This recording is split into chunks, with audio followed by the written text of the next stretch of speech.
नमस्कार, सूजस के खास कार्यक्रम आपकी विधानसभा आपकी खबर में आप सभी का हार्दिक स्वागत है और आपके साथ मैं जुड़ी हूं लीजा। खबरों पर बात करें लेकिन उससे पहले एक नजर डालते हैं हेडलाइंस पर। मुख्यमंत्री श्री भजनलाल शर्मा ने दी अंबेडकर जयंती की शुभकामनाएं, प्रदेशवासियों से किया उनके सिद्धांतों और विचारों का अनुसरण करने का आह्वान। जोधपुर की ग्राम पंचायत नांदड़ी के नवनिर्मित भवन का लोकार्पण, संसदीय कार्य मंत्री बोले प्रदेश सरकार कृषि एवं ग्रामीण विकास के लिए कटिबद्ध। अजमेर के जेएलएन अस्पताल को मिली अत्याधुनिक मशीनों की सौगात, क्षेत्र की जनता को मिलेगा चिकित्सा सुविधाओं का लाभ। और 12 जिले में खोला गया बर्तन बैंक, ग्रामवासियों को उचित दामों पर मिल सकेंगे बर्तन। चलिए बात करते हैं खबरों पर विस्तार से। मुख्यमंत्री श्री भजनलाल शर्मा ने भारत के संविधान निर्माता बाबा साहेब डॉक्टर भीमराव अंबेडकर की जयंती पर प्रदेशवासियों को हार्दिक बधाई और शुभकामनाएं दी। श्री शर्मा ने कहा कि महान विचारक, समाज सुधारक एवं भारत रत्न बाबा साहेब डॉक्टर अंबेडकर दलितों, शोषितों, वंचितों, महिलाओं और गरीबों के मुक्तिदाता थे। डॉक्टर अंबेडकर ने सदैव सामाजिक न्याय और समानता के लिए अपनी आवाज उठाई और समाज के कमजोर वर्गों को उनके अधिकार दिलवाए। उन्होंने कहा कि बाबा साहेब ने अपने संपूर्ण जीवन में कड़ी मेहनत से जो सफलता प्राप्त की वह आज भी हमारे लिए पथ प्रदर्शक और प्रेरणादायी है। मुख्यमंत्री ने कहा कि बाबा साहेब डॉक्टर अंबेडकर का जीवन नागरिक अधिकारों के रक्षक, संसदीय शासन प्रणाली के समर्थक, महिला अधिकारों के अग्रदूत, अस्पृश्यता मिटाने के रूप में हम सभी के लिए प्रेरणापुंज है। बाबा साहेब ने कानून, शिक्षा, अर्थशास्त्र और समाजशास्त्र जैसे विभिन्न क्षेत्रों में भी महत्वपूर्ण योगदान दिया। साथ ही श्रमिकों, किसानों और महिलाओं के लिए संघर्ष कर उनका उत्थान सुनिश्चित किया। श्री शर्मा ने कहा कि बाबा साहेब का संविधान निर्माण के जरिए समता मूलक समाज के निर्माण एवं भारत को प्रगतिशील राष्ट्र बनाने में अतुलनीय योगदान रहा है। संसदीय कार्य, विधि एवं विधिक कार्य मंत्री श्री जोगाराम पटेल ने जोधपुर की पंचायत समिति मंडोर की नांदड़ी ग्राम पंचायत मुख्यालय पर रविवार को 61 लाख रुपए की लागत से ग्राम पंचायत नवनिर्मित भवन का विधिवत रूप से फीता काटकर लोकार्पण किया। इस दौरान संसदीय कार्य मंत्री ने कहा कि यशस्वी मुख्यमंत्री श्री भजनलाल शर्मा के कुशल नेतृत्व में प्रदेश सरकार कृषि एवं ग्रामीण विकास के लिए कटिबद्ध होकर कार्य कर रही है। संसदीय कार्य मंत्री ने कहा कि गरीबी मुक्त राजस्थान के लिए पंडित दीनदयाल उपाध्याय गरीबी मुक्त गांव योजना प्रारंभ की गई है। प्रथम चरण में 5000 गांवों में योजना का क्रियान्वयन किया जा रहा है और उन्होंने कहा कि स्वामित्व योजना के इस वर्ष में 2 लाख परिवारों को नए पट्टे वितरित किए जाएंगे।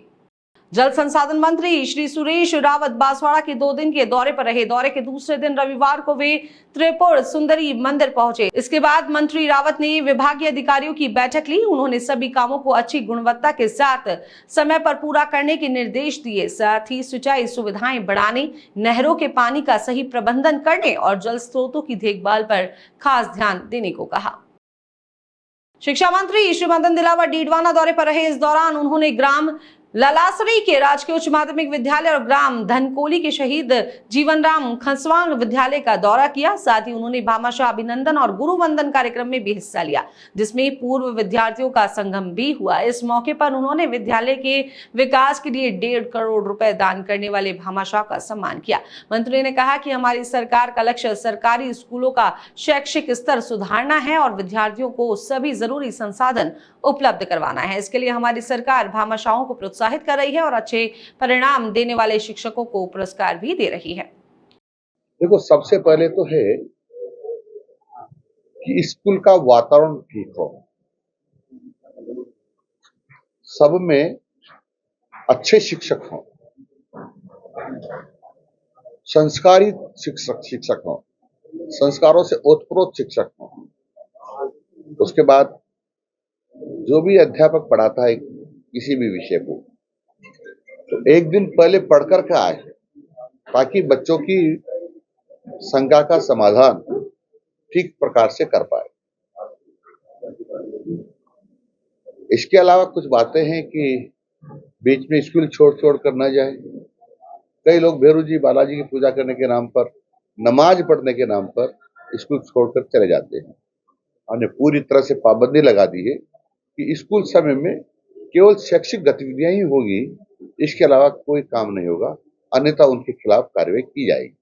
उप मुख्यमंत्री श्रीमती दिया कुमारी जब श्री महावीर जी मेले के लिए जा रही थी तो जिला सीमा पाटोली पर सैकड़ों कार्यकर्ताओं ने उनका स्वागत किया। डिप्टी सीएम ने इस दौरान सभी मांगों को जल्द ही पूरा करने का भरोसा दिलाया और कहा कि हमारी सरकार जीरो टॉलरेंस नीति और विकास के लिए पूरी तरह से प्रतिबद्ध है। मुख्यमंत्री श्री भजनलाल शर्मा द्वारा सड़क हादसों में कमी लाने के लिए एक विशेष अभियान चलाया जा रहा है। इस अभियान के तहत कोटपुतली पुलिस सड़क हादसों को कम करने के लिए विभिन्न कार्यक्रम चला रही है। पुलिस आम लोगों की बैठकें आयोजित कर उन्हें ट्रैफिक नियमों के बारे में जानकारी दे रही है और दोपहिया वाहन चालकों को हेलमेट वितरित कर जागरूक कर रही है। जो सड़क सुरक्षा है मेन गवर्नमेंट की प्रायोरिटीज में है और सड़क सुरक्षा की रोकथाम और एक्सीडेंट्स में होने वाले नुकसान और जो भी कैजुअलिटीज़ होती हैं उनकी रोकथाम की हमारी प्रायोरिटीज़ के अंदर है। उसकी रोकथाम के लिए हम लोग एक अभियान के तौर पे हमारे यहाँ पे चलाया जा रहा है। उसके अंदर मैक्सिमम जितने भी एम्बेक्ट के चालान हो सकते हैं, चालान करने से पहले हम लोग जाब्ते के द्वारा, पुलिस जाब्ते के द्वारा लोगों को समझाइश करते हैं, लोगों को ट्रैफिक के नियमों के बारे में बताते हैं और उसके बाद में समझाइश करने के बाद में रिफ्लेक्टर्स लगाए जा रहे हैं, हेलमेट्स का डिस्ट्रीब्यूशन किया जा रहा है। और चूंकि ये एरिया इंडस्ट्रीज़ और वर्कर्स यहाँ पे बाहर के लोग बाग ज़्यादा रहते हैं तो कंपनियों में जा करके भी पर्सनल ब्रीफिंग करके भी उनको ट्रैफिक के नियमों के बारे में बताया जा रहा है। राजसमंद जिले के पेपलांत्री मॉडल से प्रेरणा लेकर अब जिले की कई पंचायतें पर्यावरण बचाने की दिशा में काम कर रही हैं। पेपलांत्री मॉडल अपने खास पर्यावरण संरक्षण के प्रयासों के लिए दुनिया भर में जाना जाता है और इसी मॉडल से प्रेरित होकर राजसमंद की आत्मा पंचायत ने भी बड़ी पहल की है। पंचायत ने अपनी 100 बीघा चारागाह जमीन से अतिक्रमण हटाकर वहां एक पर्यावरण संरक्षण नर्सरी बनाई है जो पेपलांत्री मॉडल की तरह काम करेगी। ग्राम पंचायत आत्मा ने नरेगा के तहत चारागाह विकास कार्यक्रम के तहत इस कार्य को पूरा किया है। यहाँ पर लगभग 100 बीघा के अंदर, जैसा आप लोगों ने देखा, 100 बीघा के अंदर इस चारागाह के अंदर इस अच्छी पौधशाला को डेवलप किया है जिसमें लगभग 30,000 पेड़ हैं और सभी आज की तारीख में मार्च के महीने में भी जो पीक गर्मी है फिर भी अच्छे हरे हैं। इसमें सभी प्रकार के पेड़ हैं और सबसे बढ़िया बात यह है कि ट्रेंच खोद करके और यहाँ के जो पहाड़ी एरिया है उस पहाड़ी एरिया को किसी तरह से पानी को ही रोकने का प्रयास किया गया है। हर पेड़ तक बूंद बूंद सिंचाई पद्धति से ड्रिप इरिगेशन लगाया हुआ है। 2 यहाँ पर बड़े पानी के टांके बना रखे हैं जहाँ पे पानी के स्टोर होता है और काफ़ी मात्रा में छोटे छोटे चेक डैम्स बना रखे हैं।